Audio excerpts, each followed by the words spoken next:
We believe that good was something positive, yet we are not too sure exactly what good is.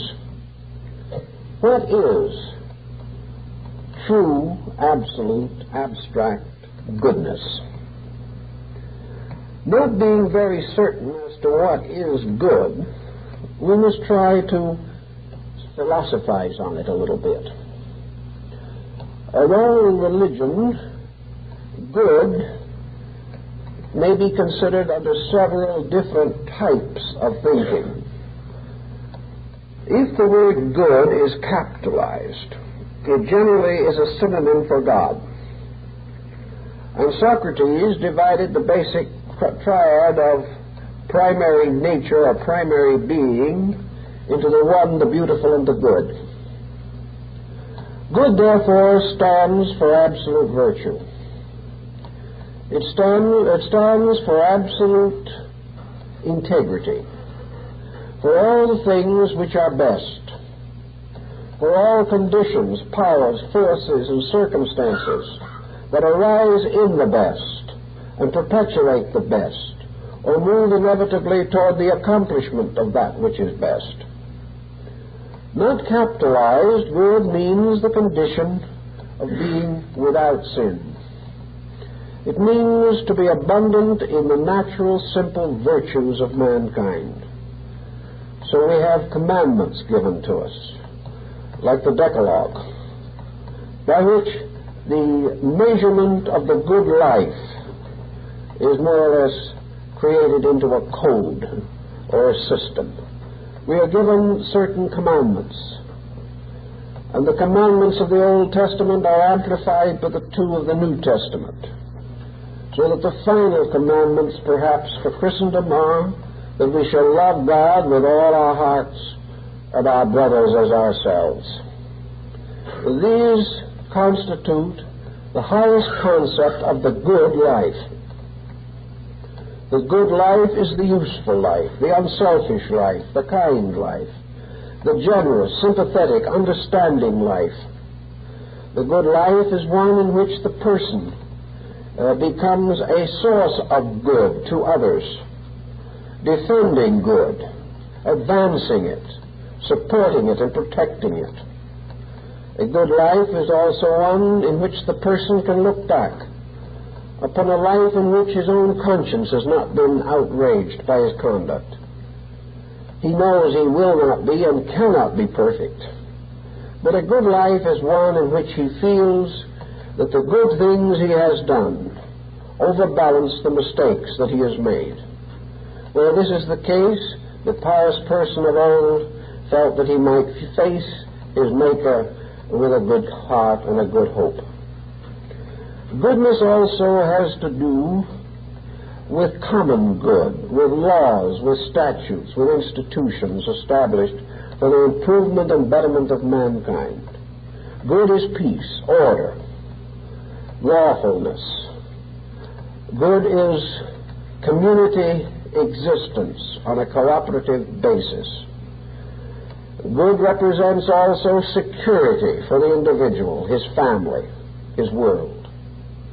And it is assumed that where we live in a generation of comparative peace, where our industry is reasonably rewarded, where we have the security of a quiet, private life held within the common social bonds of decency, that these are good times in which to live. Now there are some who are more interested in active attitudes and estimations. To them, good is progress. To them, good is anything which makes life better for man. So good brings into its fold creative artistry, science, medicine, law, engineering, everything that may be regarded as contributing to the security and improvement of mankind as a whole. So we can think of good as all that helps, and we can think of it as beginning with the divine all which helps everything, and come down to the private type of help which we can bestow upon each other. The good man is therefore an honest man who pays his bills, whose word is his bond, who lives charitably and generously, who is a friend to his friend, who has no enemies, and who practices the benevolences regarded as essential by his religion. If he is not a religious person, as may be the case today, he may also achieve a certain measure of good. He then lives ethically, he lives morally, lives creatively within the span of good taste, within the pattern of that which is obviously the common good. And he can still have all the benevolences and ideals of popular service and public welfare, whether he be strongly religious or not. But it is more difficult for him, perhaps, to sustain himself in critical periods if he has no sense of eternal value locked within his own consciousness. Now, as opposed to this good, we have all that we may consider to be evil. Evil is not something that is absolutely and clearly distinct from good. Evil is as though it were a shadow cast by good. As soon as man attempts something creative, something idealistic, the adversary seems to rise out of nature to oppose him. The person, therefore, who tries to be better than his time is penalized by his time. The individual who tries to be honorable among those less honorable will again be paralyzed, exploited, and hurt. The person who tries to live a gentle, kindly Christian life in these days will be subjected to constant pressure, will be forced to compromise his principles, or else experience many kinds of failures and reverses. So it will appear in some mysterious way that good and evil are linked together. The individual who does not attempt to be better seldom experiences the pressures that come to those who make a legitimate and honorable claim to integrity. It would appear then also that good contains within it always the possibility of its own abuse. And what we call evil must be considered in this light.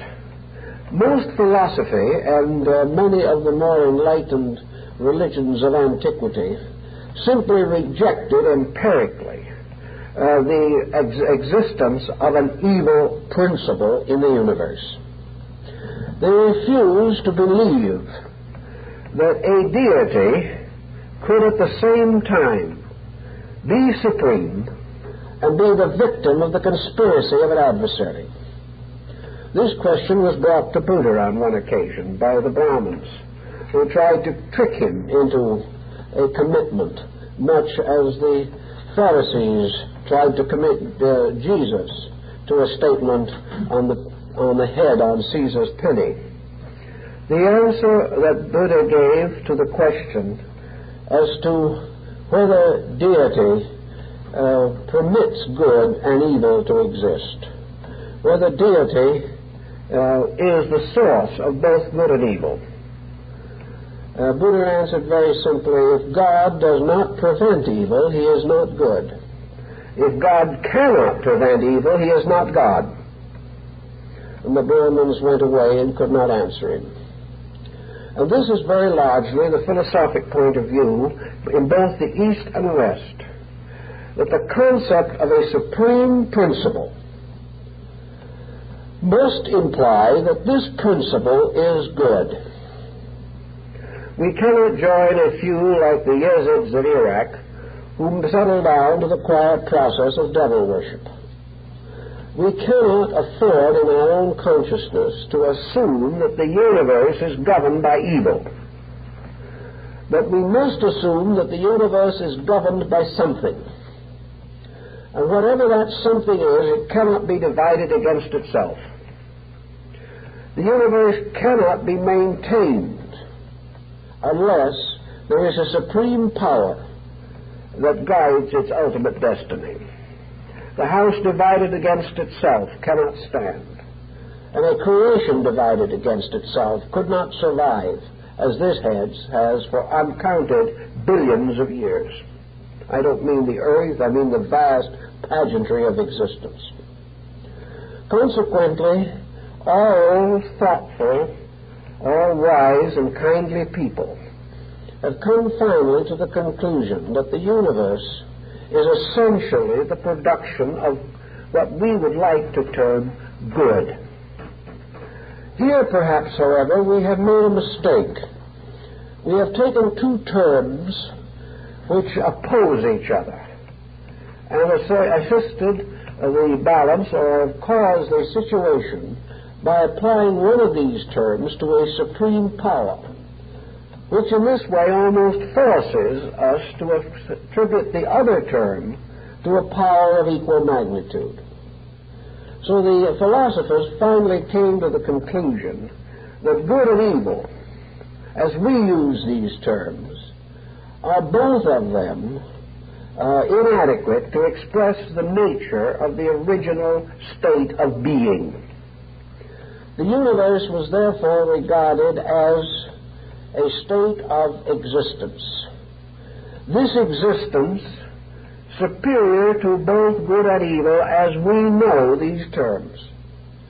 This existence subsisting forever according to its own nature, this nature being absolute and infinite. This nature has to be lawful, has to be all-powerful and inevitable. And the manifestation of this power cannot be polarized in its basic existence. This power must be one inevitable, immutable reality. This reality, however, is known to us by means of a comparative faculty within our own natures. This comparative faculty being established in the mind, or being more or less the mental life of man.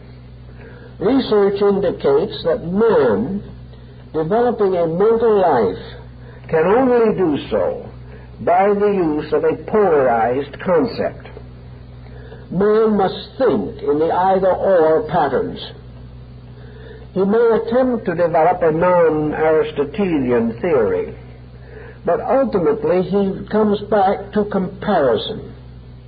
Man compares. And the concept of good and evil, therefore, as we know it, has to arise in man. It has to arise in the very creature that has found words to express it. And in every language man has found words to express the concept of good and evil. Man, however, has no absolute knowledge of either.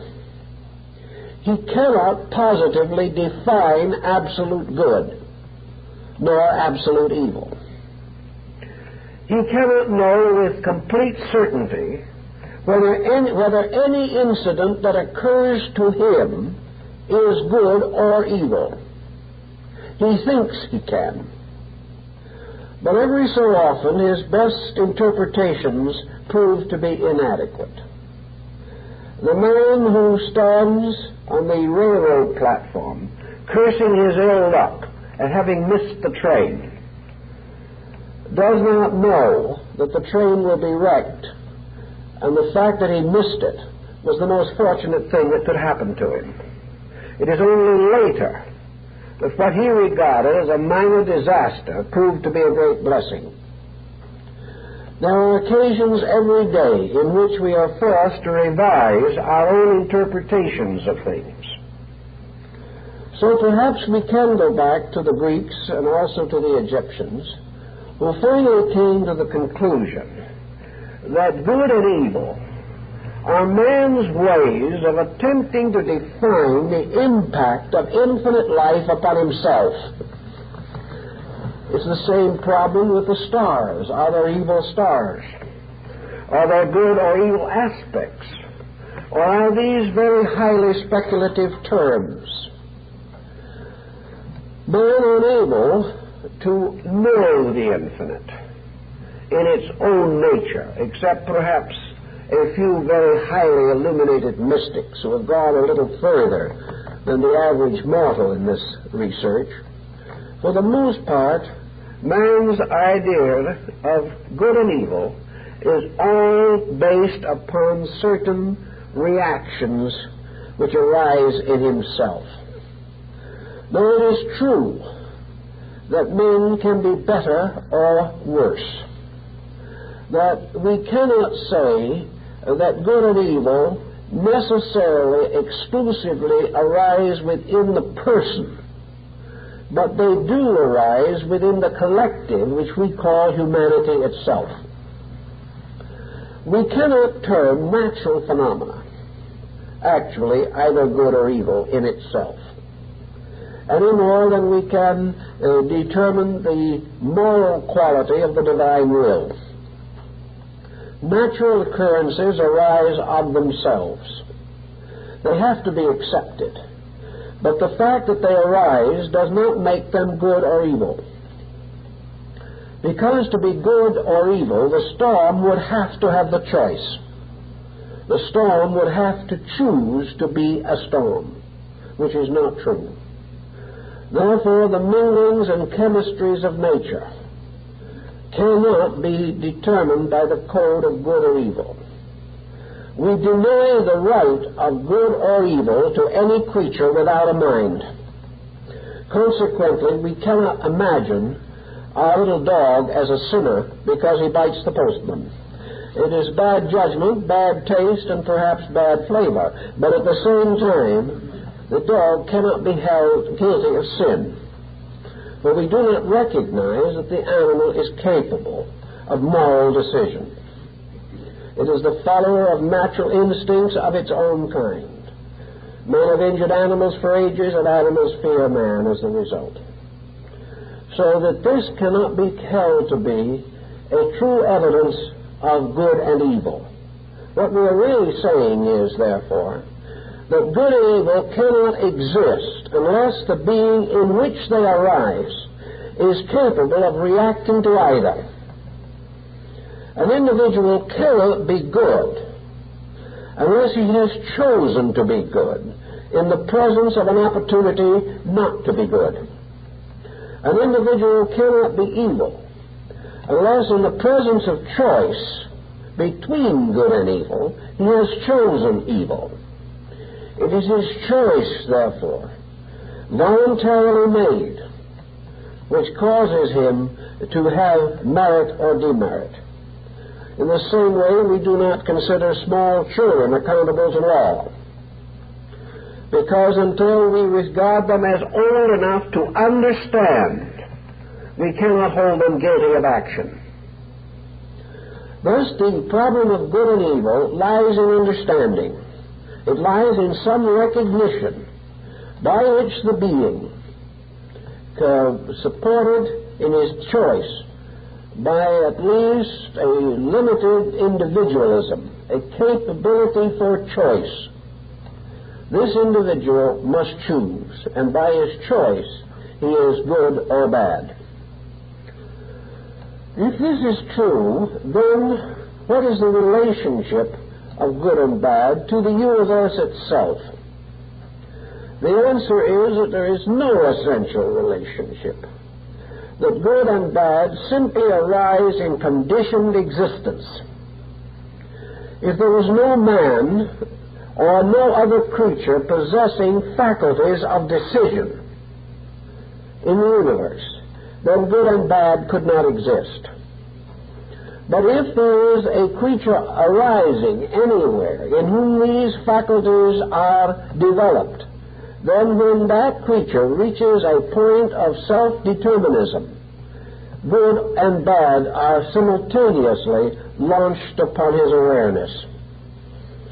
There we can then come perhaps a little to the Oriental point of view, that in these things man is casting the reflection of himself upon space.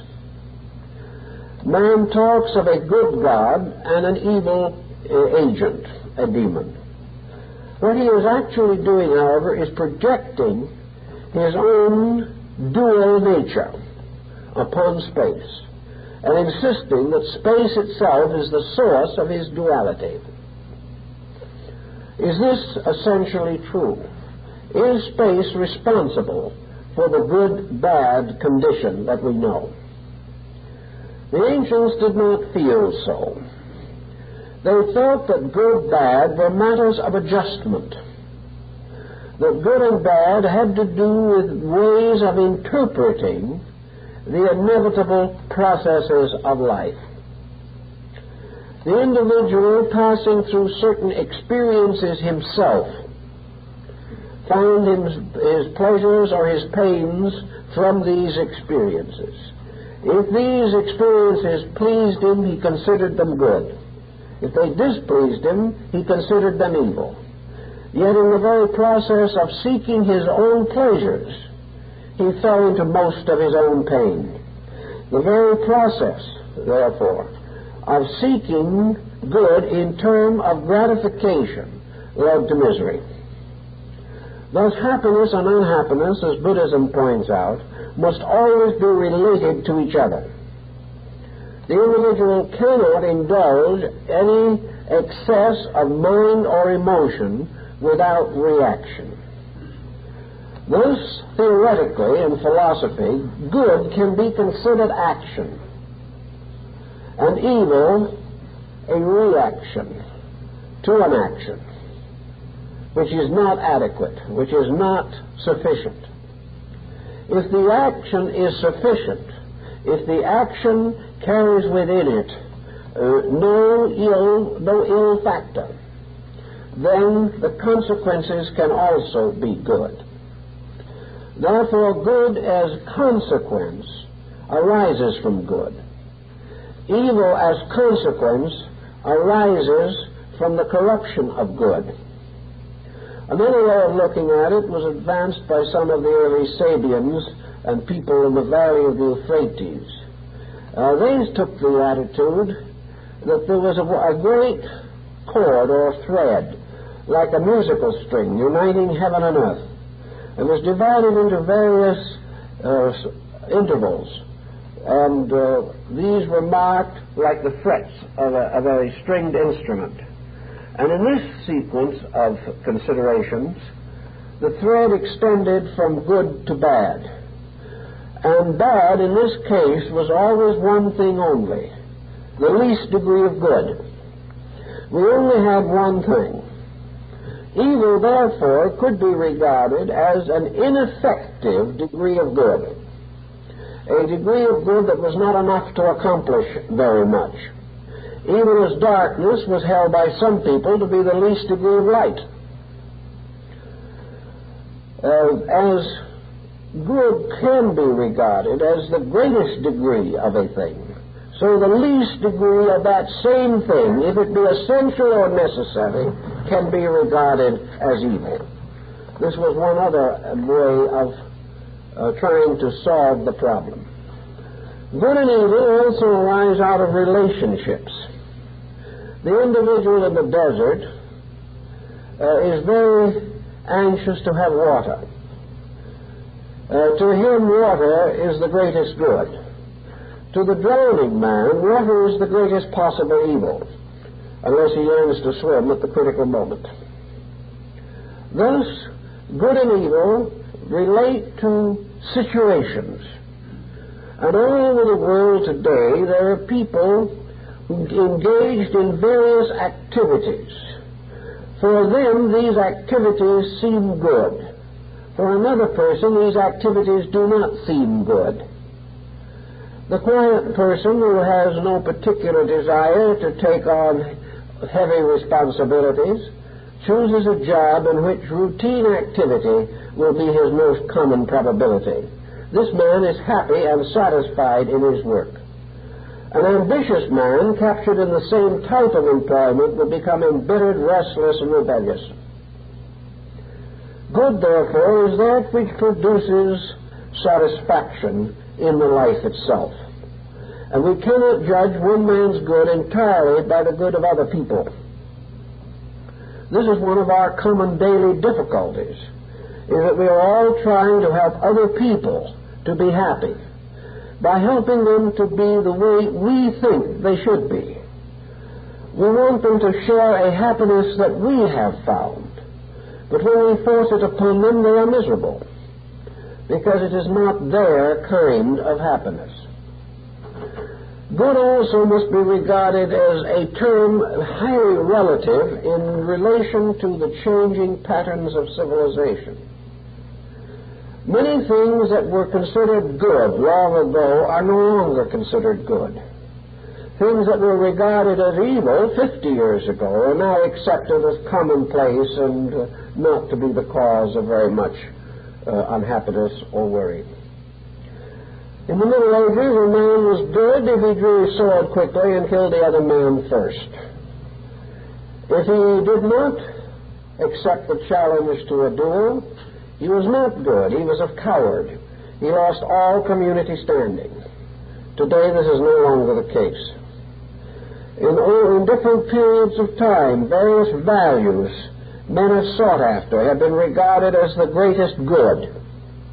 Even today, there are millions of human beings industriously striving after various good things that are meaningful to them.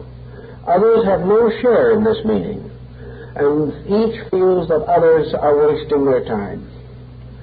So good becomes a fulfillment of our own natures, that which brings to us the greatest sense of achievement, of accomplishment, of integrity.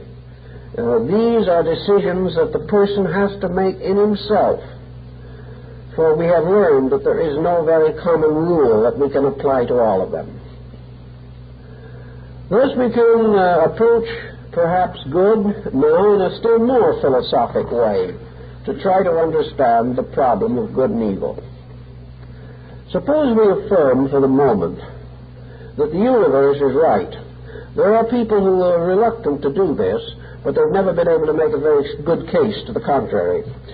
But assuming for the moment that the universe is essentially right, that the power, whatever it may be, that regulates the universe is essentially a proper power, that the universe, having been created by a power capable of creating it, and being maintained by that power which is obviously capable of maintaining it, that this universal project, so to say, being under the dominion of an absolute authority, that the moral issue rests as to the integrity of that absolute authority.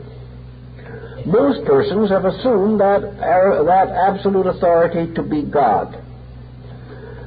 And this God is therefore the highest possible quality of being, a being which is perfect in all qualities, attributes conceivable and beyond human conception.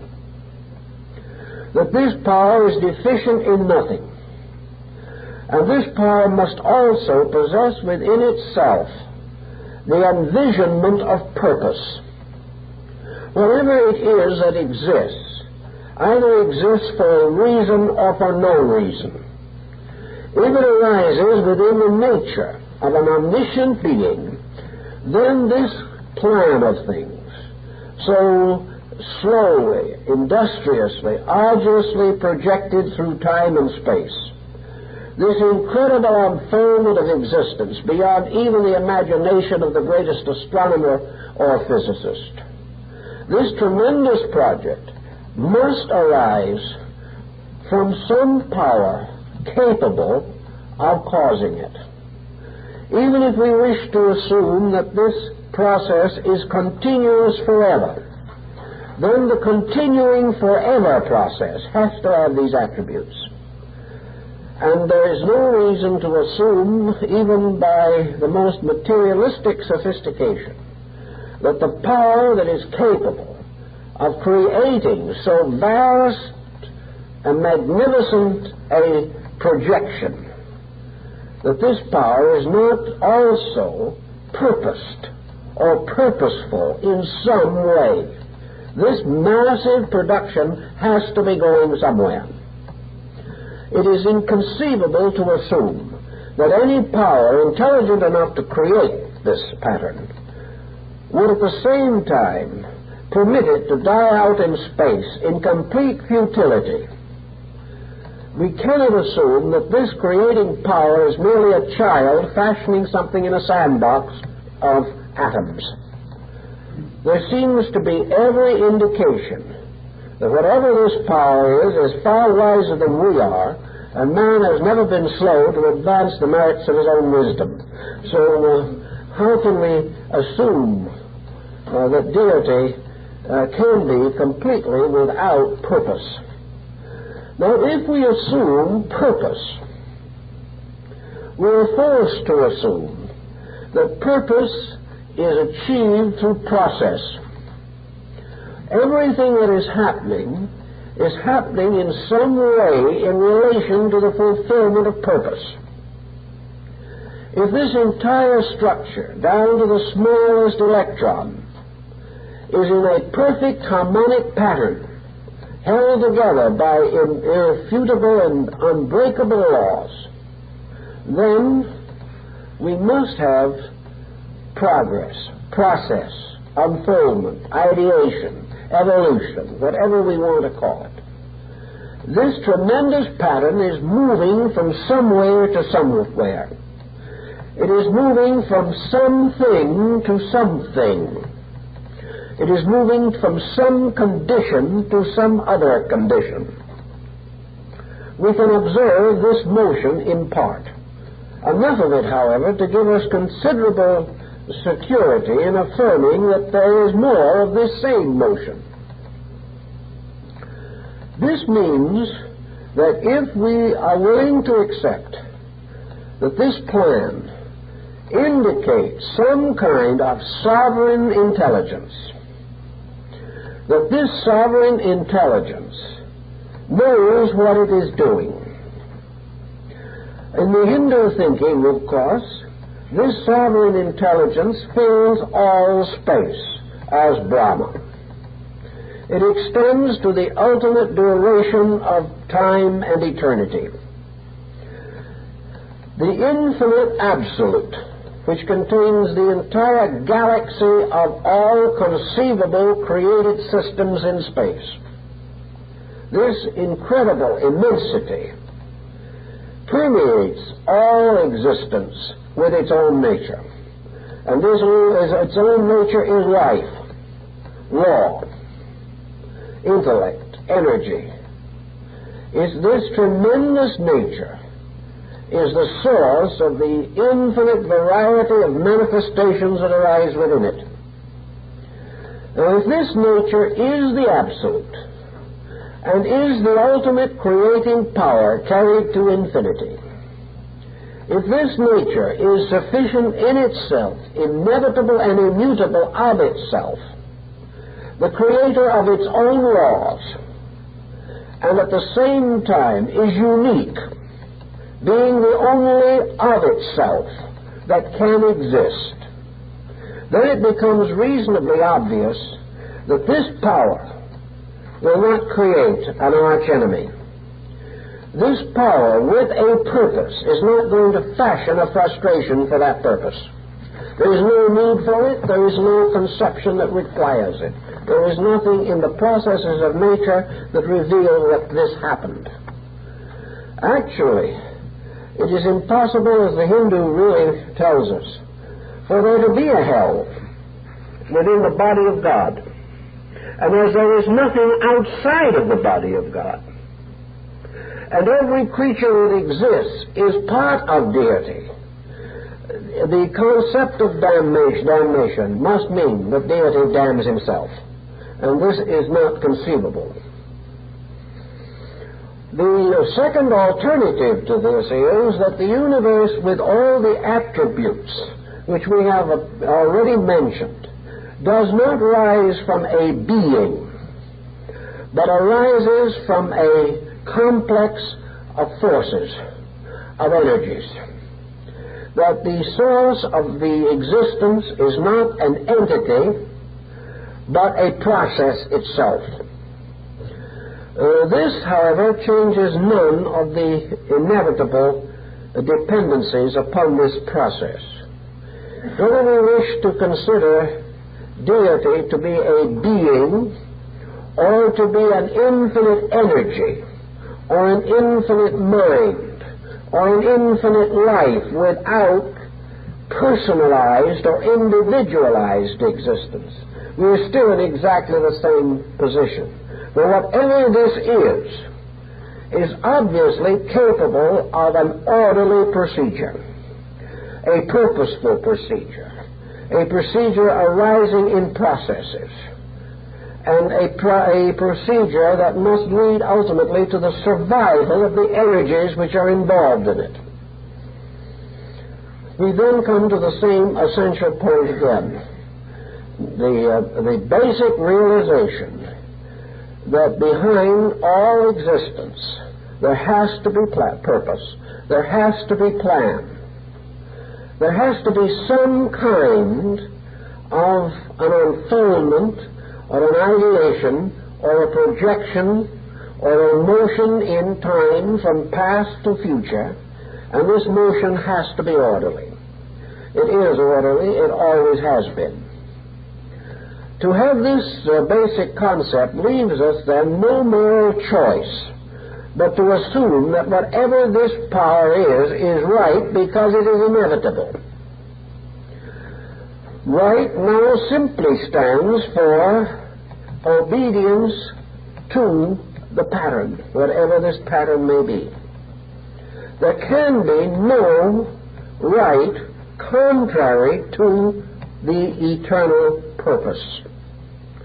For anything that is contrary to an eternal purpose must ultimately be destroyed, or must be in some way modified, changed, reformed, or reconditioned by that purpose itself.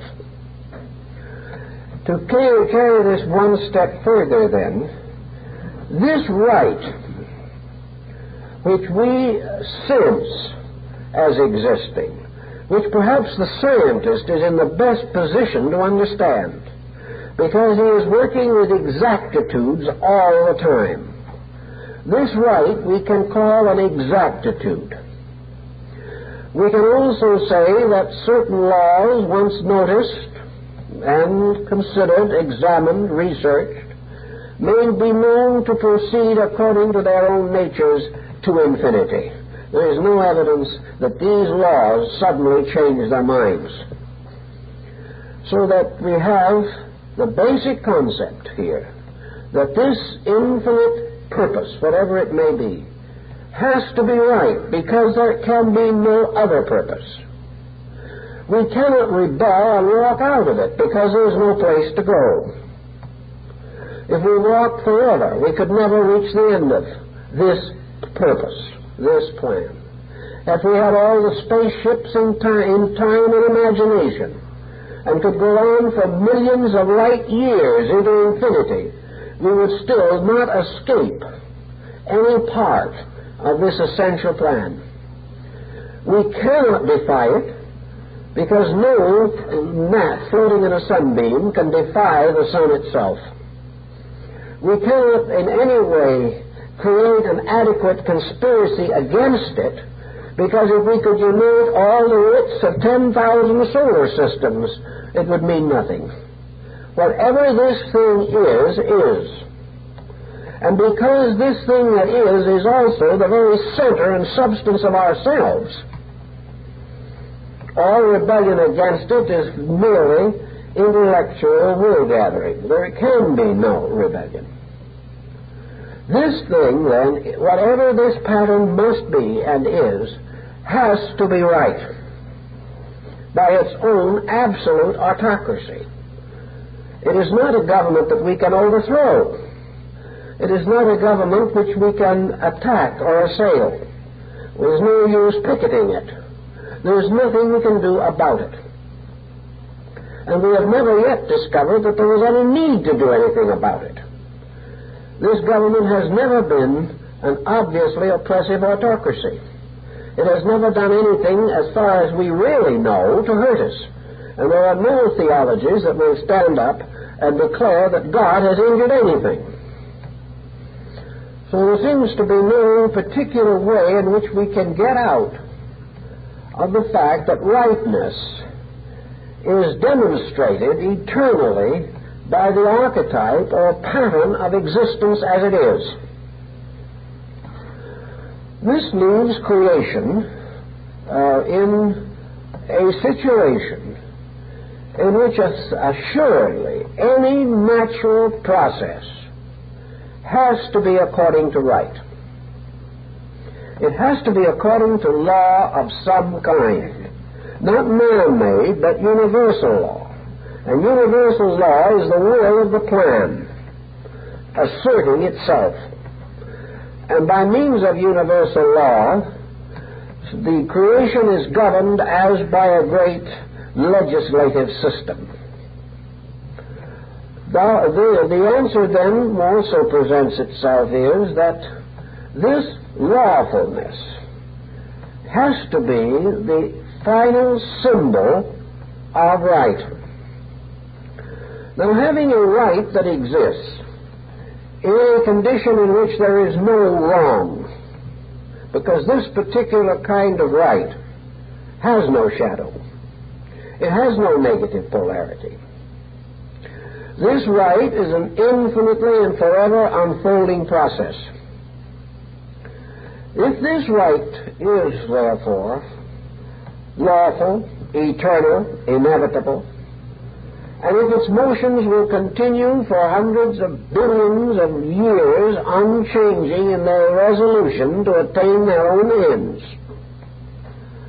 then it must inevitably follow that if this rightness is right, its objectives are right, and its processes are right.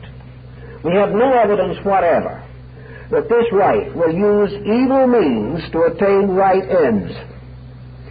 We have no reason to assume that this right assumes that the ends justify the means, and therefore require any compromise of principles.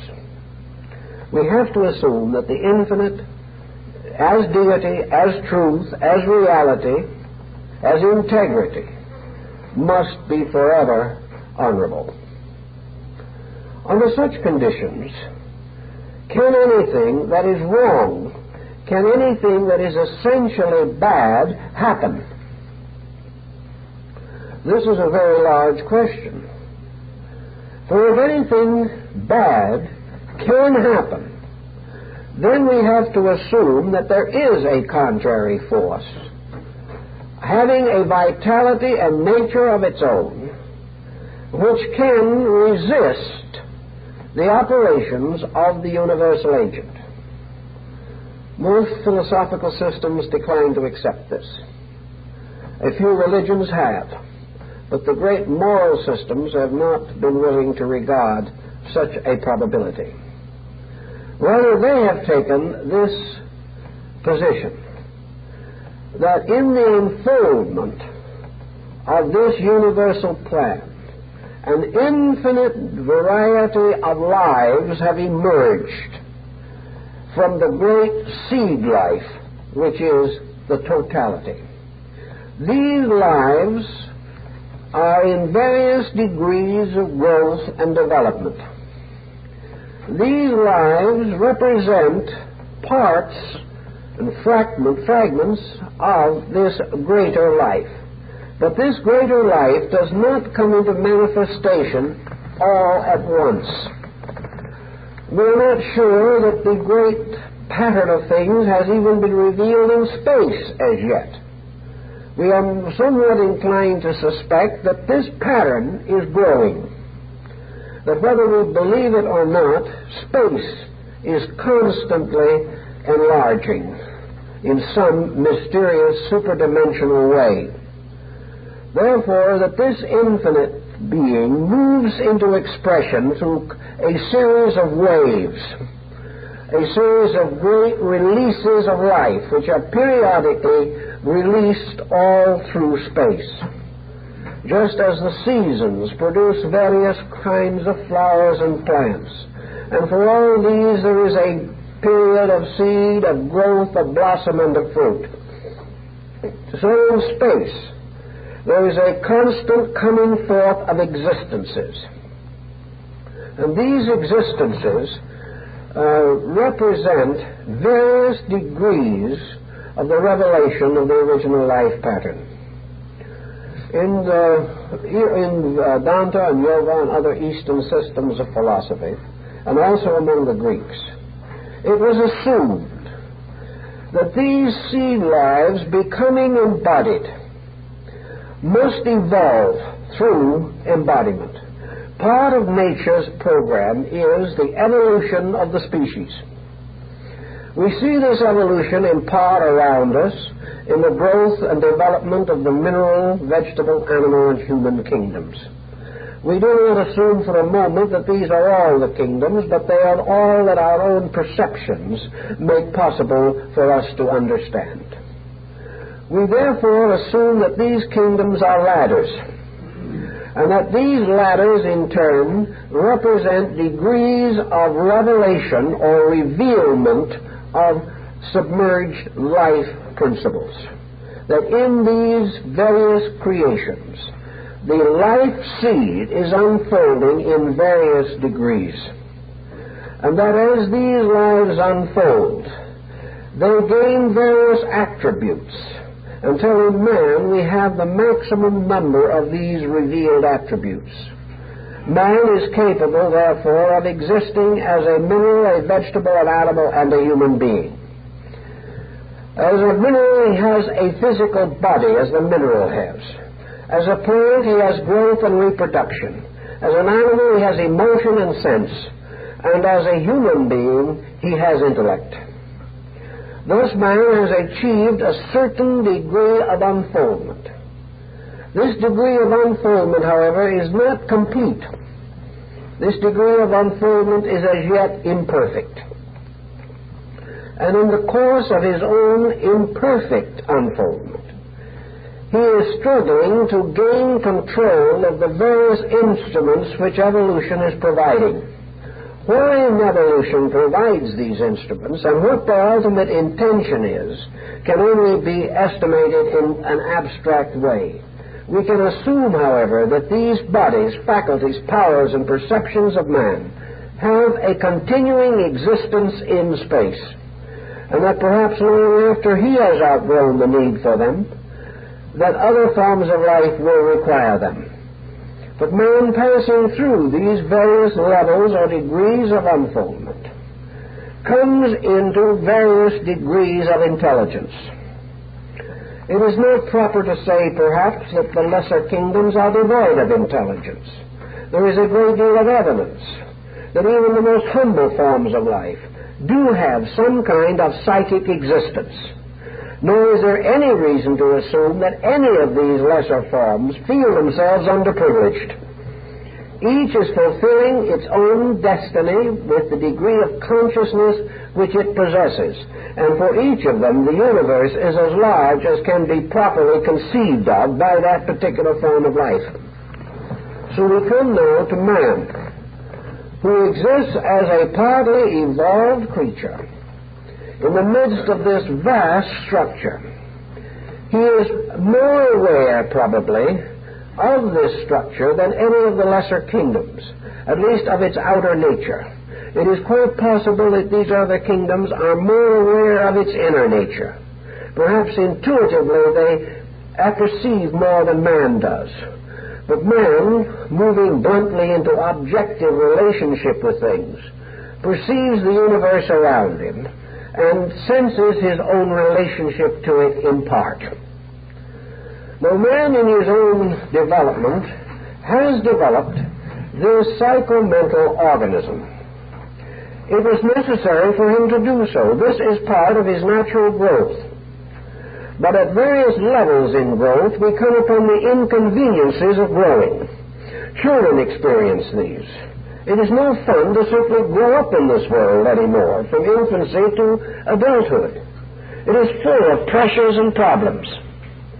And man in his larger growing up process passes through infancy, childhood, adolescence, young maturity, and finally perhaps a fuller maturity.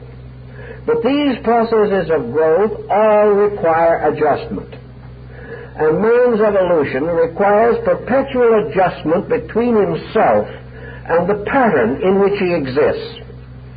Just as young people are rebellious against society, so man in his evolution passes through these periods of rebellion.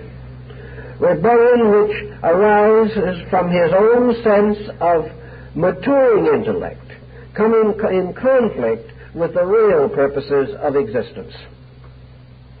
Buddha therefore tells us that we have taken this tremendous plan, which we do not understand, and we have tried to interpret it. We had to try because this very plan is in us. We have to try because we have part of the energy of the plan striving within ourselves to reach out and grasp its own import. But we are seriously handicapped. Our growth is not yet sufficient to bring us into the adjustment which we want. We are growing in a perfectly natural and completely uncomfortable way, which is the way it was intended. Man, however, has in some instances been unnecessarily opaque in his attitudes. He has made mistakes that he did not need to make. He has made them because of the conflict between the sense of destiny in himself and the inability to release this sense of destiny in a reasonable concept within himself. Man senses his relationship to the infinite, but he is unable to make this sensing take on a fully rational characteristic. He just does not have as yet the skill to do it with. Man, therefore, not understanding and being a little too proud to admit this, set up in the very beginning of his existence certain rules, certain attitudes, certain plans, certain patterns for himself. We have to realize that he did this at the worst possible time. It would be like asking a newborn babe to decide on what college it's going to. Man was set in certain patterns before he had the realization to know what these patterns meant. And drifting down through time, he has permitted himself to preserve or perpetuate these patterns.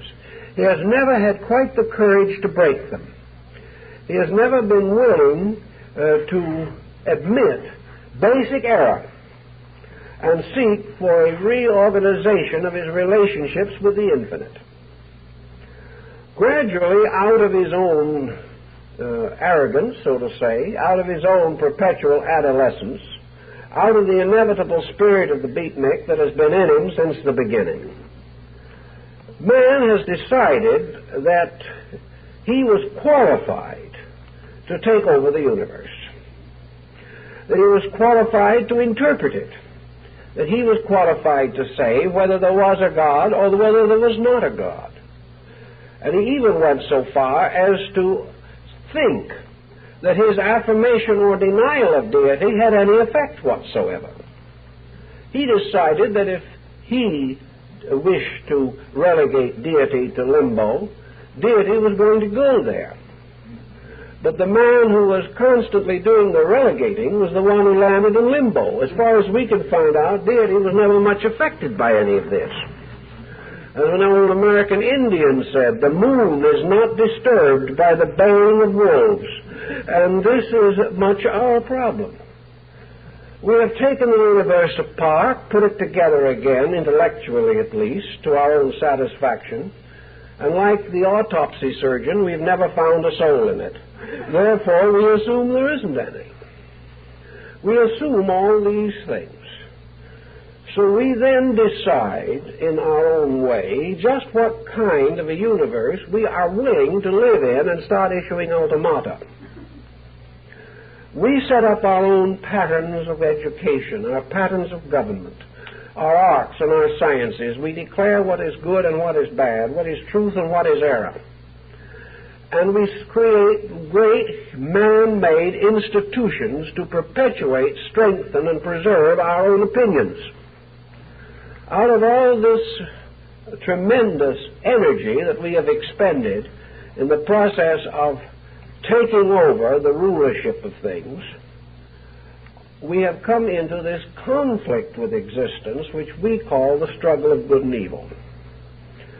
Good and evil, therefore, is nothing more or less than man's own relationship to things that never change. Man, having ambitions, calls any natural force that frustrates these ambitions evil. It has no bearing upon the fact of the matter. The individual then says that he wants to be comfortable and happy. Anything that makes him uncomfortable or unhappy is evil. Furthermore, he can see no reason why it would be permitted, and if he ran the universe, he would take care of it immediately. But he doesn't run the universe, so the thing goes on just exactly as it did before. The problem that faced Buddha in his philosophy was therefore not to explain why man was right, or go into a lengthy and elaborate debate as to which men were the most right. His great problem was to prove that the universe was right. And in order to prove the universe was right, he had to prove that the universe was without error in its own structure. That everything that happened had to be right. In this way, and this way only, could he get away from the conflict of good and evil. If things are right as they are, whether we like it or not, we are no longer required, therefore, to assume that what we do not like is evil. All we have to do is to recognize the unfoldment of a great merit system in space. So Buddha advanced the concept of karma as the solution to punishment and reward. The concept of karma was a law recognized as existing in space. God did not reward. Devils did not punish. Act rewarded and punished itself according to its own nature. And the fact that act did punish and reward itself was a supreme proof of good, if we want to assume the polarity of good at the moment. Evil would be if these laws did not operate. And as they do operate, and always have, and so far as we can imagine, always will, there can be no evil, because evil would be unlawfulness. It would be contrary to the plan. It would be rebellion against the infinite. And everything that occurs around man is not rebellion but fulfillment. So the individual says to himself, as he frequently does, I am very grateful for my success. I have been promoted. I am now the general manager of the Southwest branch. This is something I've always wanted to be. So he has now fulfilled. To him this is good. This is reward. But now what happens? Having achieved this position, what he calls good is now a new challenge upon his own integrity. In order to justify and sustain this advancement, he must have capacities, he must have abilities. Furthermore, if he has received advancement in economics, if he has a larger salary, he will now be tempted to extravagances. He will find new ways of hurting himself with this good that has apparently happened to him. He will find his family more extravagant, his friends more demanding, his responsibilities greater, and his desire to fill them less, because now he has so many personal things which his new position will permit him to afford that he begrudges the time that he must spend on the job. Little by little, this benefit turns into a punishment. And perhaps in the midst of his success, he drops dead at 47. Therefore, what was the truth of the matter? Was his promotion good? It was not good if he was not big enough to handle it.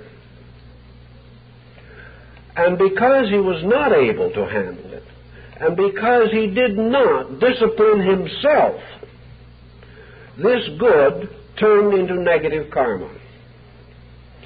He caused his own ultimate self-destruction by the misuse of authority which had been vested in him by advancement. He couldn't handle it.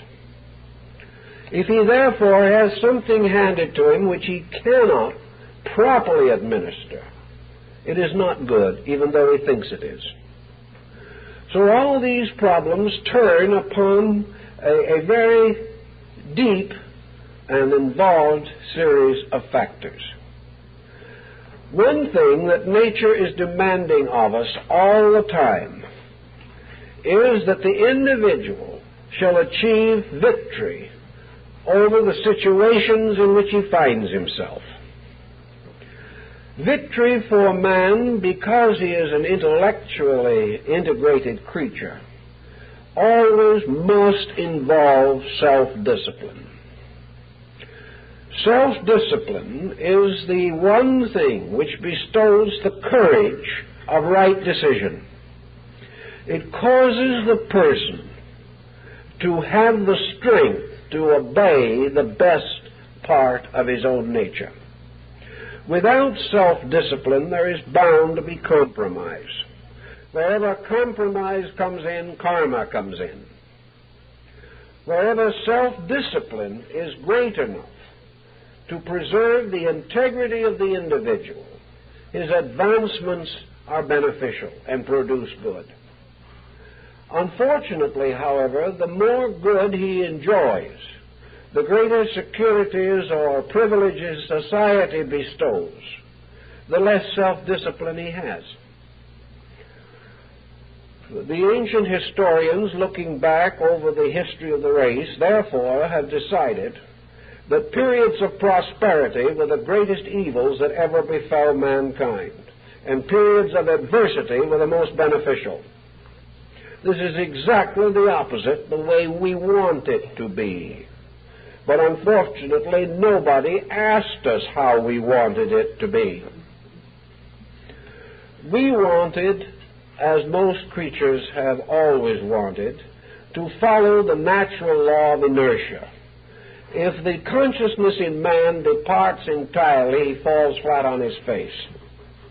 He is unconscious. He is dead. At least he is in a horizontal position. And as far as endeavor is concerned, we have always wanted to be in a horizontal position. We have regarded work as a penalty and leisure as a reward. We have regarded anything that challenged us and made us grow to be an adversity.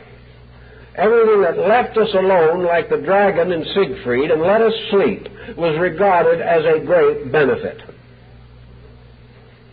The whole matter was completely reversed because man decided what he wanted.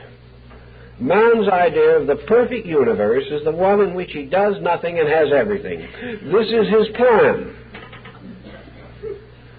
But for some reason, it doesn't jibe with the eternal program.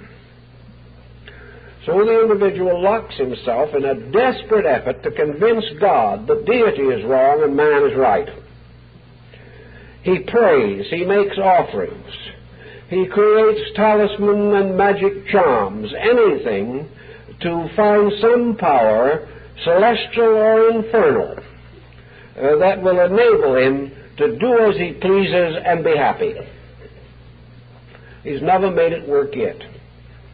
And many have tried. We would hear more reports, except those who have tried have also, most of them, departed from us and are no longer very articulate.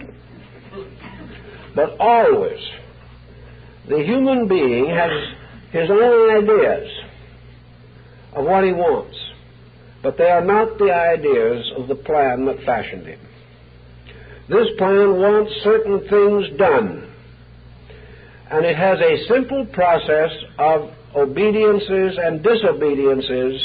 The obedience is rewarded and the disobedience is punished. From this there is absolutely no escape. There are no justifications, there are no exonerations. As the individual sows, so shall he reap. It is this little matter of reaping the things we do not want to reap that we call evil. It is also the matter of reaping those things that are right, that are worthy of good harvest, that we call good. And the nature of us being a strange mixture of good and evil, our lives are in many a strange mixture of fortune and misfortune. One day we enjoy a little well-earned good. The next day we spoil it and begin to suffer from an equally well-earned evil. But we just do not like to accept it that way. We do not want to face this problem, that evil is really nothing more than our own disobedience coming home to roost. Evil is corruption caused by creatures capable of mental decision. Now, it's obvious that all these intricate patterns of things cannot work out within any given period of years. So in the Eastern philosophies, both Hindu and Buddhist, and also among the Platonists and Pythagoreans among the Greeks, the doctrine of reincarnation had to be introduced. It was through the concept of metempsychosis that the long-range pattern of things could work out. It was by this pattern also that the apparent inconsistencies of life, the unmerited successes and failures, incidents and accidents that did not appear to be consistent with present known conditions. It was by this law that these were interpreted. Obviously, the individual evolving down through time was not beginning now any more than the great universe of which he is a part is beginning now. The world does not begin when man is born, nor does it end when he dies. Nor is there any reason to assume that man begins or ends merely with the appearance or disappearance of his physical body. If he is part of an eternal process, then he is also eternal. But in the process of his own growth and development, he has built a very intricate complex of factors. He has become a karmic syndrome in himself.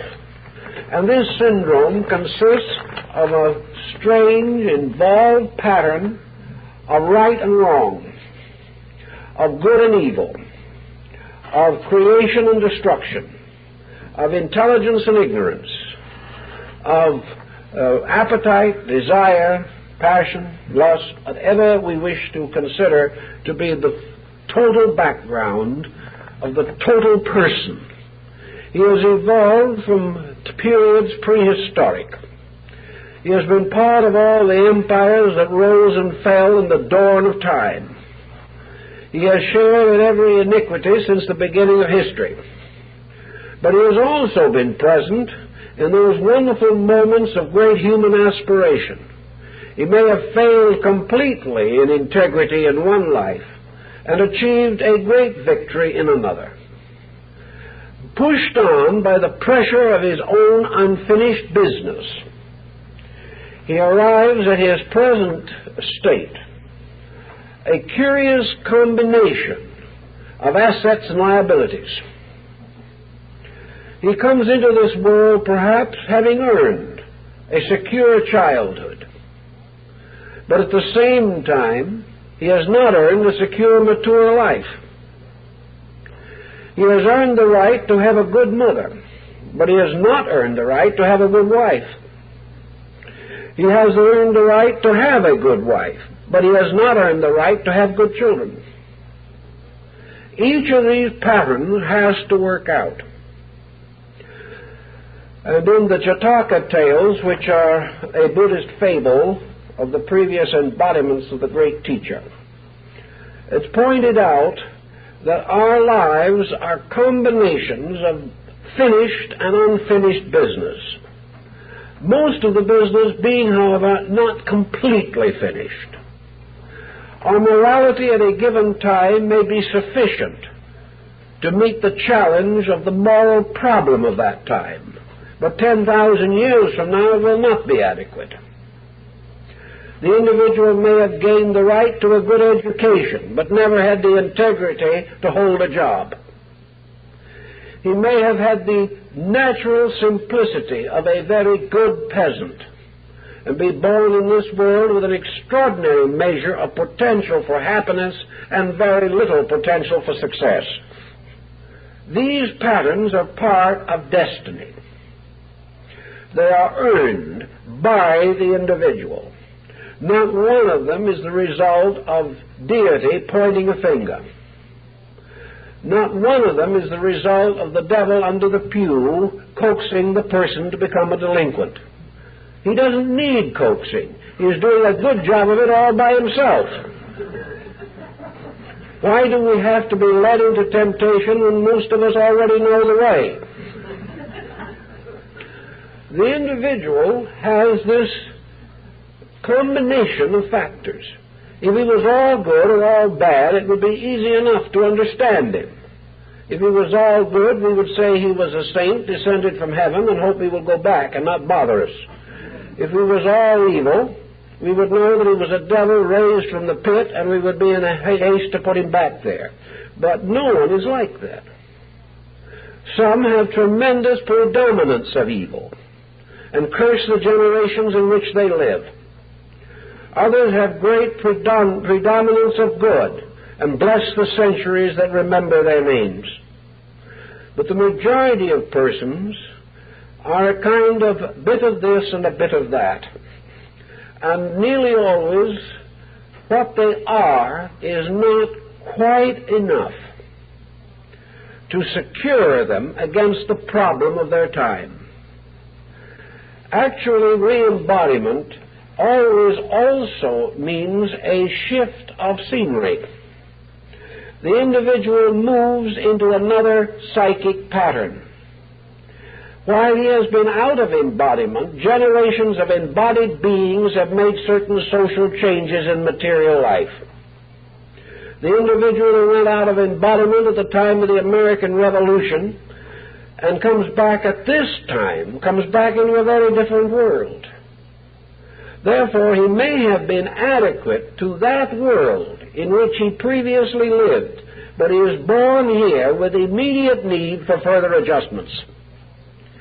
He may, however, have the essential integrity to make these adjustments, at least in part. Or he may not have sufficient stamina to make them. If he is not able to constructively adjust, then he will pass through certain painful circumstances. These painful circumstances will either assist him to adjust or will so-called break him. If he is not strong enough to meet the circumstances of the day, he may become an alcoholic and end this present cycle in delirium tremens. He may become a narcotics addict. Anything can happen to him if he is too weak to face the challenge of his time. But nature, because of its different perspective to this whole situation, seems cruel to us because it does not permit all these weak people to be happy, safe, secure, prosperous, and go on to eternal glory. But if we think for a moment, we realize that nature could not do this and still be just and be worthy of the admiration of any thoughtful person. Nature cannot be weak. Nature cannot be sentimental. Nature must differentiate between love and sentiment, just as every parent has to make this differentiation. The spoiled child is no credit to the parent and will turn upon the parent. Discipline is essential. Now, if, as many people believe, particularly materialists, the failure here goes down to the earth never to rise again, then to the materialist this seems to be very cruel. But to make it cruel, the materialist has to be inconsistent with himself. Because if this man does go down to absolute oblivion, neither he nor anybody else will ever know whether he succeeded or failed. Therefore, he will not be lingering on in the memory of his own failure. But the materialist cannot be right in this, because if he is right, then the plan is wrong, and it is better to change the viewpoint of man and preserve integrity. So we have to assume that in the great pattern of things, the individual who comes into this world to learn has learning as his objective, whether he knows it or not. If he can learn with a certain amount of joy, if he can accept his lessons with grace and dignity of spirit, this is good. This is the way it ought to be. But lots of people won't let it be this way. If, however, this person is born a rebel, rebels to the end, dies in bitterness, or completely overwhelmed by life, tries to revenge himself upon life by disintegrating his own nature, which is a common psychological problem, then what he has done is to create a tremendous karmic pressure. This individual is continually building a situation against which he must ultimately rebel. The fact that he passes out of this life as unrepentant is of no interest to nature. It doesn't care whether he repents or does not repent.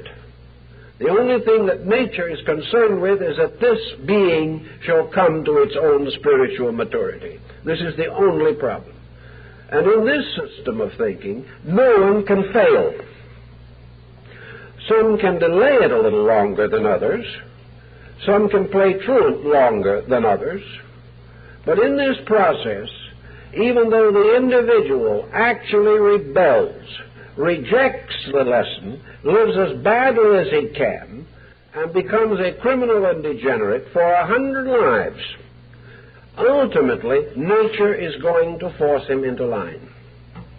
The gradual mounting pressure of his own bad karma will ultimately force him to change his ways. It will be unendurable to him. And one day he must open his eyes and say, why has this happened to me? And when he does this, he begins to grow.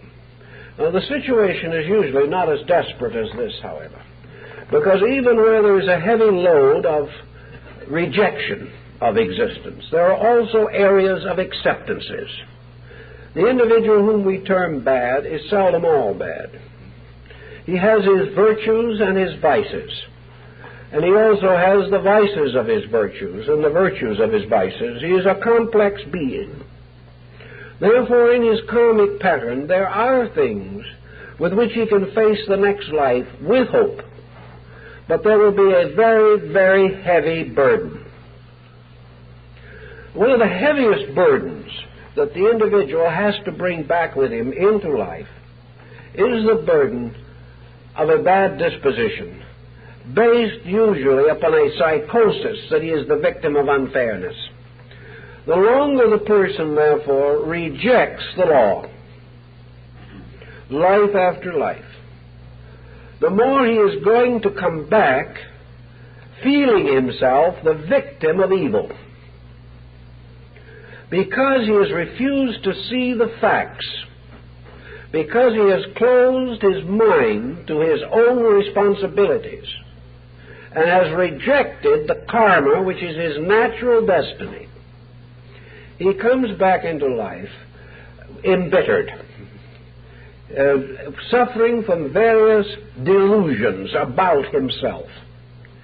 He becomes miserable by lack of simple courtesies, kindnesses, and gentlenesses. He finds it so easy to dislike and so difficult to forgive.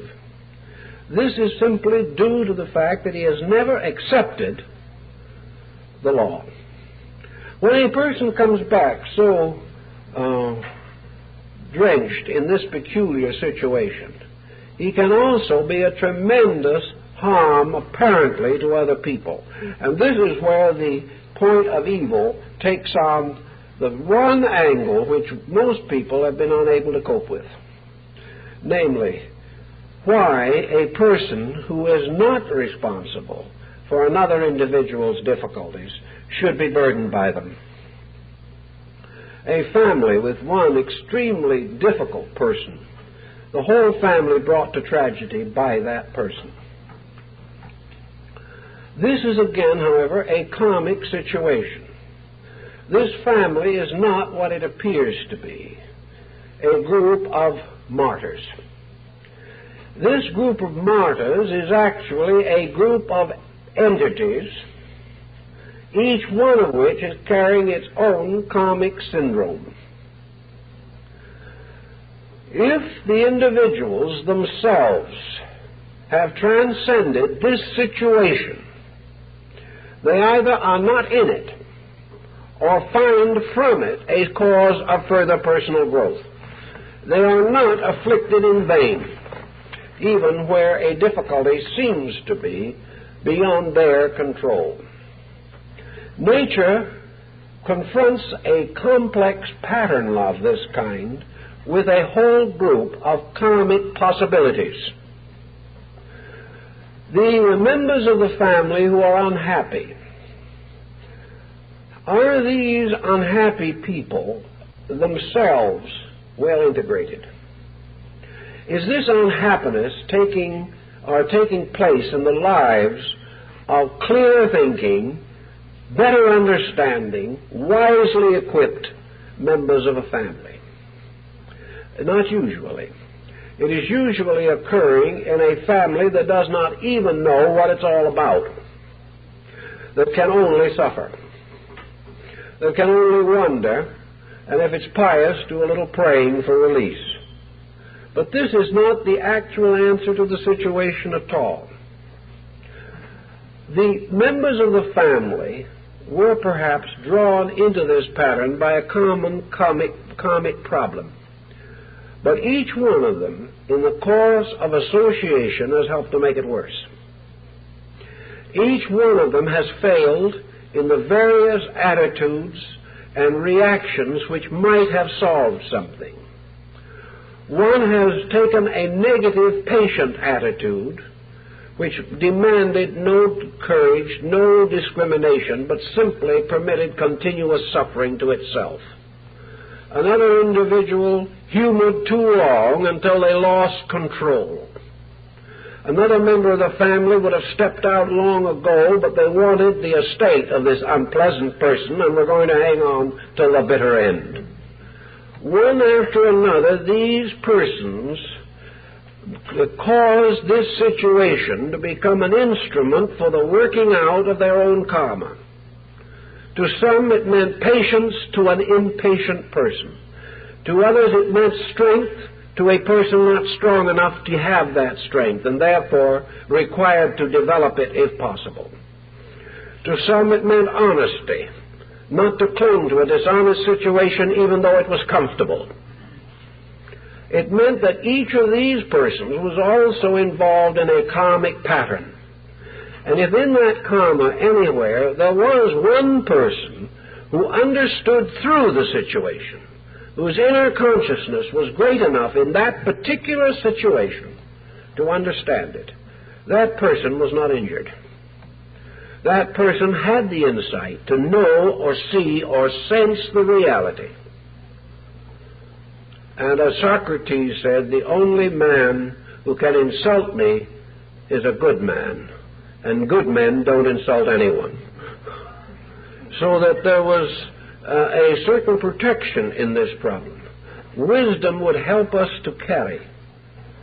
Insight makes it possible for us to meet responsibilities and bear them if necessary, with continual enrichment to understanding by right attitude within ourselves. So this little complex of situations really breaks down to ways of getting at various angles in the karma of 10, 12, 20 people, each one reacting according to his strength or his weakness. If he reacted according to his strength, he began to solve the matter. If he reacted according to his weakness, he was submerged and lost in it. But each of these patterns was fulfilling itself. The pattern could not have touched them had they not needed the lesson. It could not have operated in their lives had they not deserved it. So that each individual is in a wonderful way guarded by his own deserts. Now we might want to wonder, perhaps, how it is that a mysterious universal power can set someone down in the midst of a particular family and very carefully measure all this karmic circumstance to make sure that nobody is cheated of anything. This seems worse than the old story of the archangel keeping the books of judgment. It sounds like a very heavy task. But there's no task at all, because it doesn't make any difference where any of these people are set down.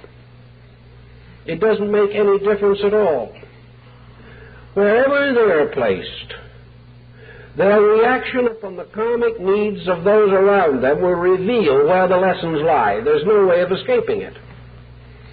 It may be that this individual is placed in a group of people, all of whom are so self-centered that the unpleasant person can't hurt any of them. But this unpleasant person, by relationship, can inconvenience them in some other way, perhaps financially, so that some weakness in them will be hurt. Whatever is the area in which their own karma requires this experience, they will accept the experience, or at least go through it. They can't avoid it, because the energies, the patterns, the symbols within themselves will come out, challenged by the environmental condition. And it's as though you were sorting things in some kind of mechanical sorting device. That which you need stands out, it hits you. That which has no part of your need goes past. You never know it happened. But always in every one of these combinations, some chord of karma is struck. And it is always the chord of what you need. There can never be injustice. And anybody can be put down anywhere and create a situation which will help somebody else to grow. Now, it may be an unpleasant way of helping, but the growth is inevitable. And that is nature's essential end. Therefore, what we commonly call good and bad merely refers, in the deepest essence of the matter, to strength and weakness in ourselves.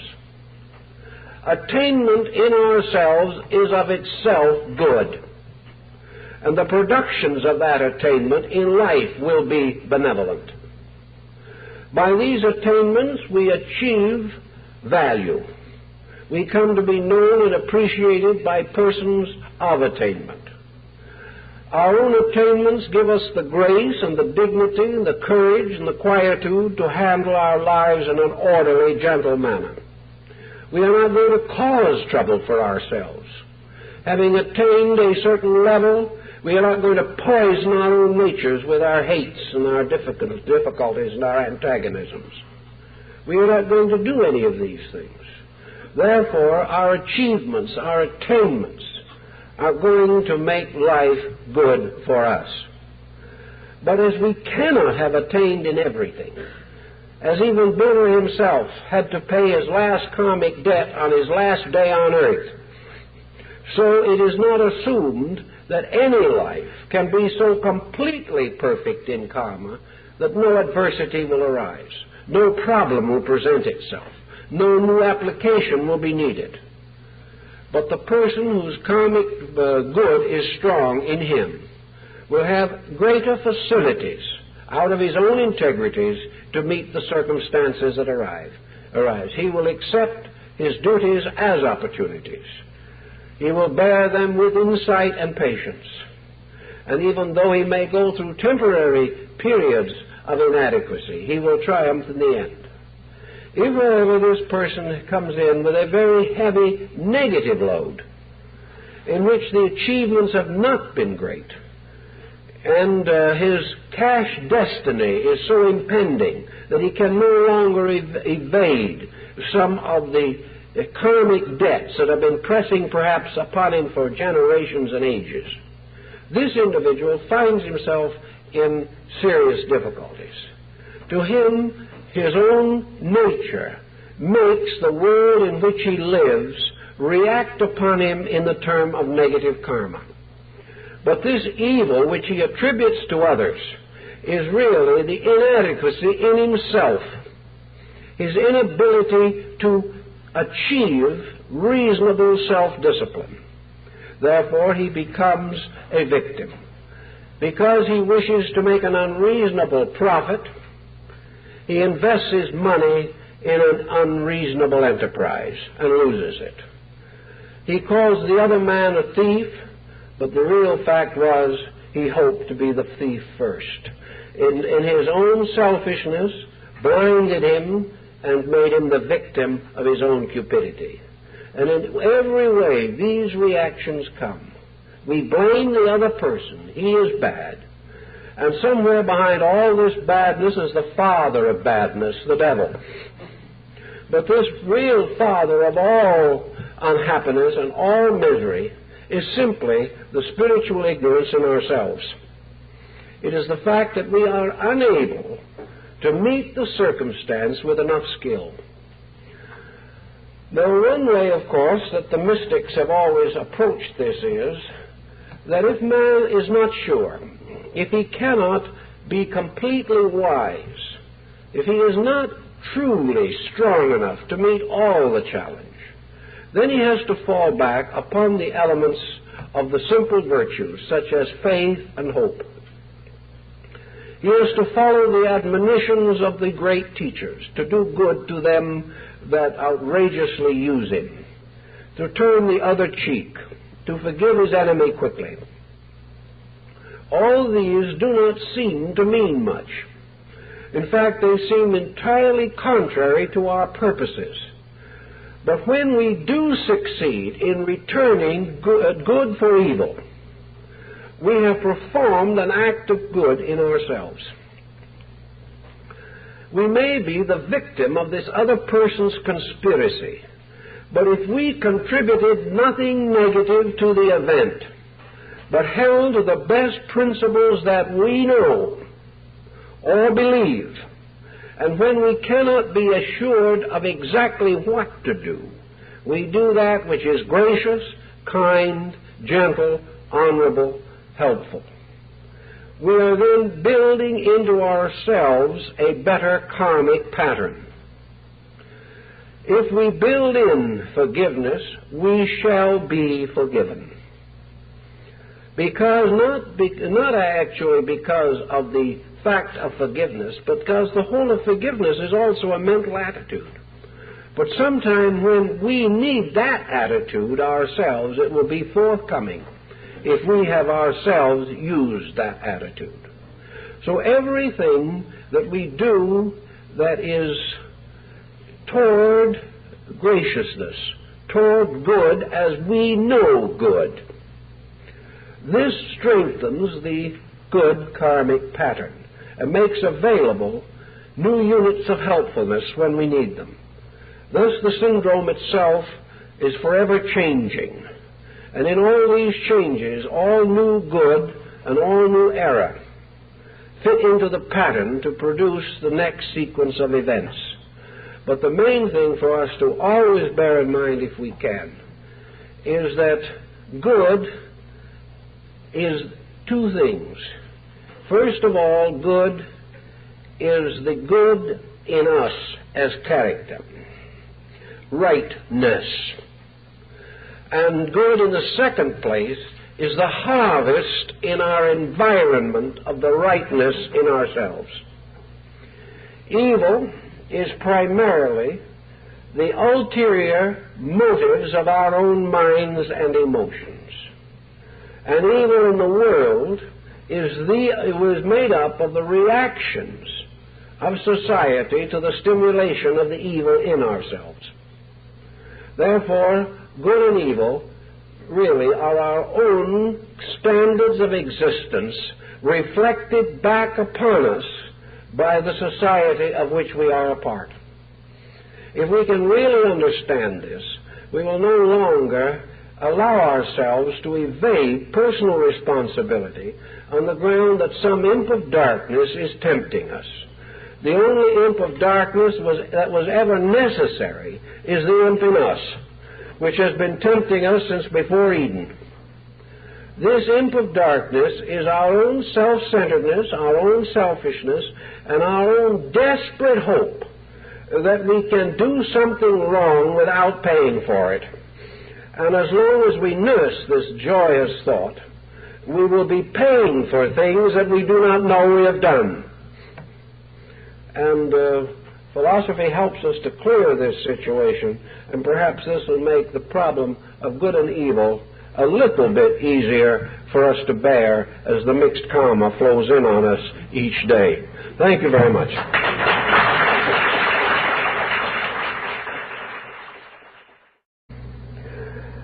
It would appear then also that good contains within it always the possibility of its own abuse.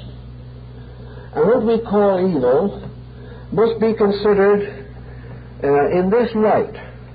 Most philosophy and many of the more enlightened religions of antiquity simply rejected empirically the existence of an evil principle in the universe. They refused to believe that a deity could at the same time be supreme and be the victim of the conspiracy of an adversary.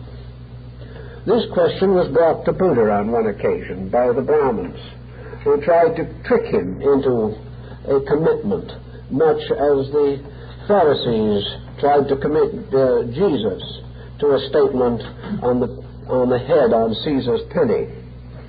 The answer that Buddha gave to the question as to whether deity permits good and evil to exist, whether deity is the source of both good and evil. Buddha answered very simply, if God does not prevent evil, he is not good. If God cannot prevent evil, he is not God. And the Brahmins went away and could not answer him. And this is very largely the philosophic point of view in both the East and the West, that the concept of a supreme principle must imply that this principle is good. We cannot join a few like the Yezids of Iraq who settle down to the quiet process of devil worship. We cannot afford in our own consciousness to assume that the universe is governed by evil. But we must assume that the universe is governed by something. And whatever that something is, it cannot be divided against itself. The universe cannot be maintained unless there is a supreme power that guides its ultimate destiny. The house divided against itself cannot stand, and a creation divided against itself could not survive, as this has for uncounted billions of years. I don't mean the earth, I mean the vast pageantry of existence. Consequently, all thoughtful, all wise and kindly people have come finally to the conclusion that the universe is essentially the production of what we would like to term good. Here, perhaps, however, we have made a mistake.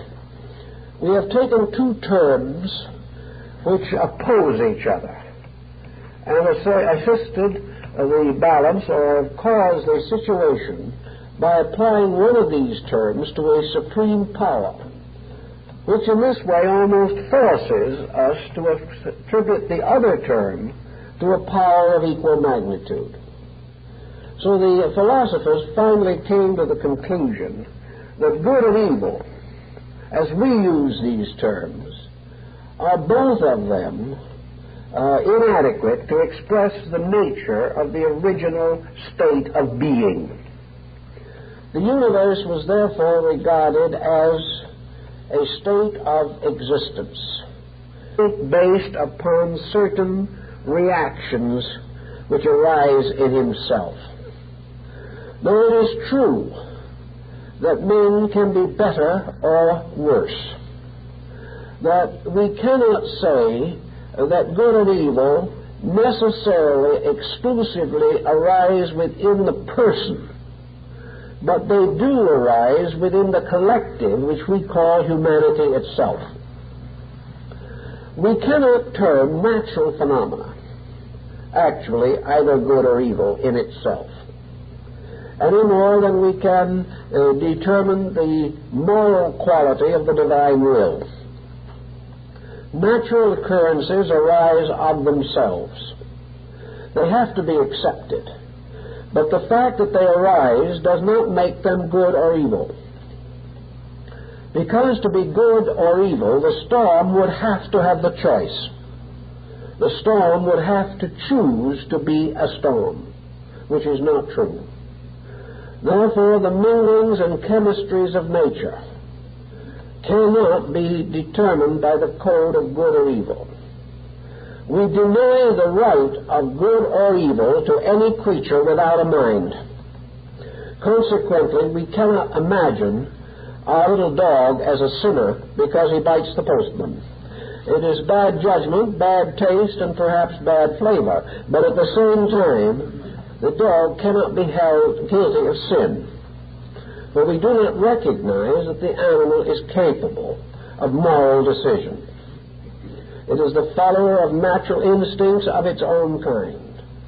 Men have injured animals for ages, and animals fear man as the result. So that this cannot be held to be a true evidence of good and evil.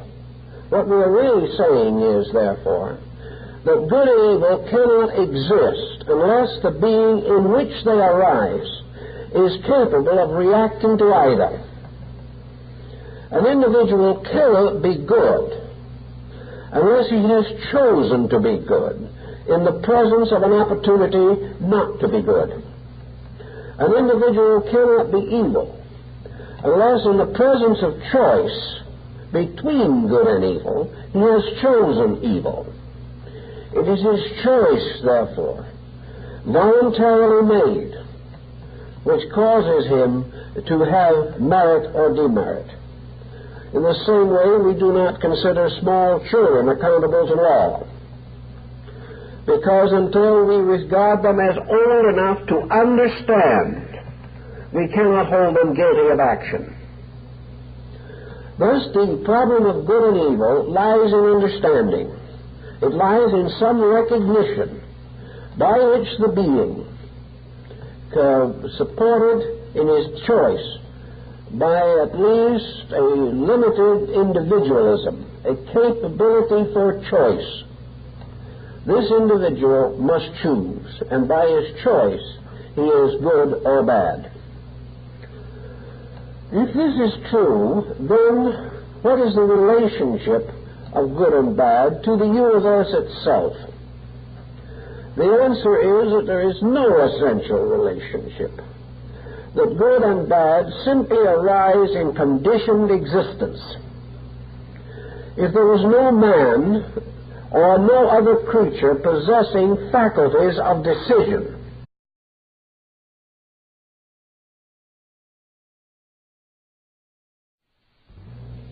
We believe that good was something positive, yet we are not too sure exactly what good is. What is true, absolute, abstract goodness? Not being very certain as to what is good, we must try to philosophize on it a little bit. Although in religion, good may be considered under several different types of thinking. If the word good is capitalized, it generally is a synonym for God.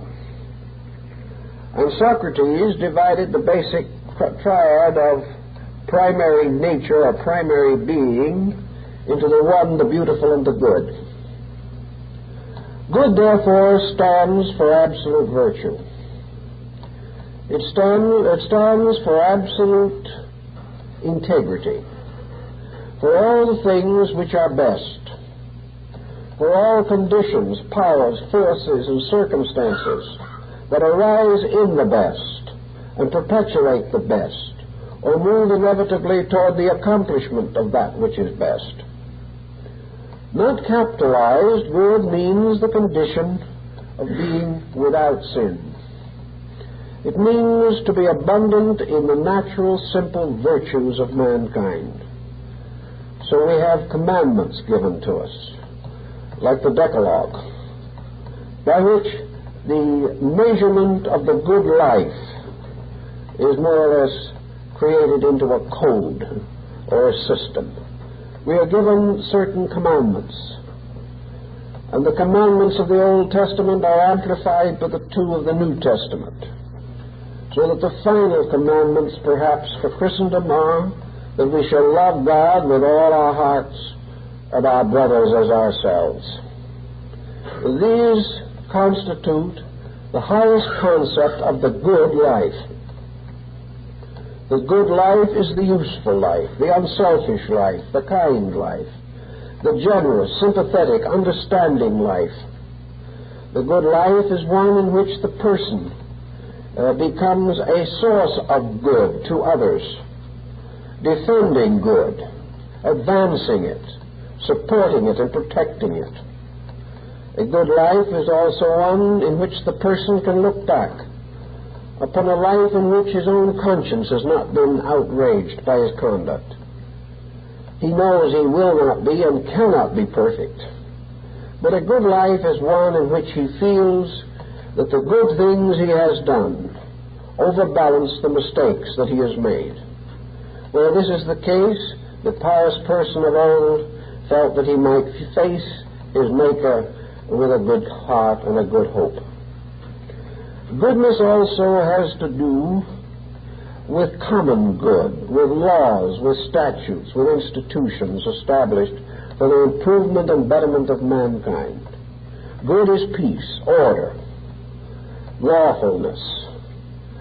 Good is community existence on a cooperative basis.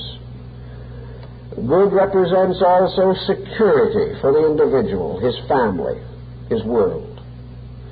And it is assumed that where we live in a generation of comparative peace, where our industry is reasonably rewarded, where we have the security of a quiet, private life held within the common social bonds of decency, that these are good times in which to live. Now there are some who are more interested in active attitudes and estimations. To them, good is progress. To them, good is anything which makes life better for man. So good brings into its fold creative artistry, science, medicine, law, engineering, everything that may be regarded as contributing to the security and improvement of mankind as a whole. So we can think of good as all that helps. And we can think of it as beginning with the divine all, which helps everything, and come down to the private type of help, which we can bestow upon each other. The good man is therefore an honest man who pays his bills, whose word is his bond, who lives charitably and generously, who is a friend to his friend, who has no enemies, and who practices the benevolences regarded as essential by his religion. If he is not a religious person, as may be the case today, he may also achieve a certain measure of good. He then lives ethically, he lives morally, lives creatively, within the span of good taste, within the pattern of that which is obviously the common good. And he can still have all the benevolences and ideals of popular service and public welfare, whether he be strongly religious or not. But it is more difficult for him, perhaps, to sustain himself in critical periods if he has no sense of eternal value locked within his own consciousness. Now, as opposed to this good, we have all that we may consider to be evil. Evil is not something that is absolutely and clearly distinct from good. Evil is as though it were a shadow cast by good. As soon as man attempts something creative, something idealistic, the adversary seems to rise out of nature to oppose him. The person, therefore, who tries to be better than his time is penalized by his time.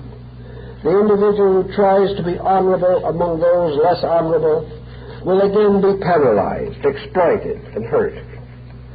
The person who tries to live a gentle, kindly Christian life in these days will be subjected to constant pressure, will be forced to compromise his principles, or else experience many kinds of failures and reverses. So it will appear in some mysterious way that good and evil are linked together.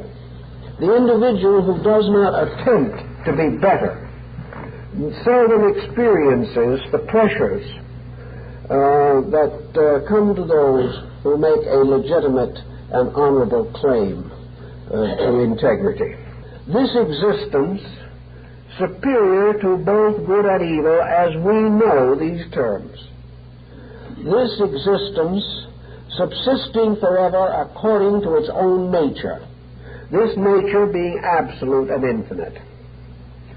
This nature has to be lawful, has to be all-powerful and inevitable. And the manifestation of this power cannot be polarized in its basic existence. This power must be one inevitable, immutable reality. This reality, however, is known to us by means of a comparative faculty within our own natures. This comparative faculty being established in the mind, or being more or less the mental life of man.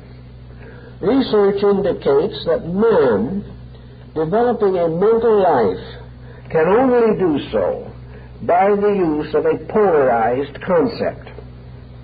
Man must think in the either-or patterns. He may attempt to develop a non-Aristotelian theory, but ultimately he comes back to comparison. Man compares. And the concept of good and evil, therefore, as we know it, has to arise in man. It has to arise in the very creature that has found words to express it. And in every language man has found words to express the concept of good and evil. Man, however, has no absolute knowledge of either. He cannot positively define absolute good, nor absolute evil. he cannot know with complete certainty whether any incident that occurs to him is good or evil. He thinks he can. But every so often his best interpretations prove to be inadequate. The man who stands on the railroad platform cursing his ill luck at having missed the train does not know that the train will be wrecked, and the fact that he missed it was the most fortunate thing that could happen to him. It is only later that what he regarded as a minor disaster proved to be a great blessing. There are occasions every day in which we are forced to revise our own interpretations of things. So perhaps we can go back to the Greeks and also to the Egyptians, who finally came to the conclusion that good and evil are man's ways of attempting to define the impact of infinite life upon himself. It's the same problem with the stars. Are there evil stars? Are there good or evil aspects? Or are these very highly speculative terms? Man unable to know the infinite in its own nature, except perhaps a few very highly illuminated mystics who have gone a little further than the average mortal in this research. For the most part, man's idea of good and evil is all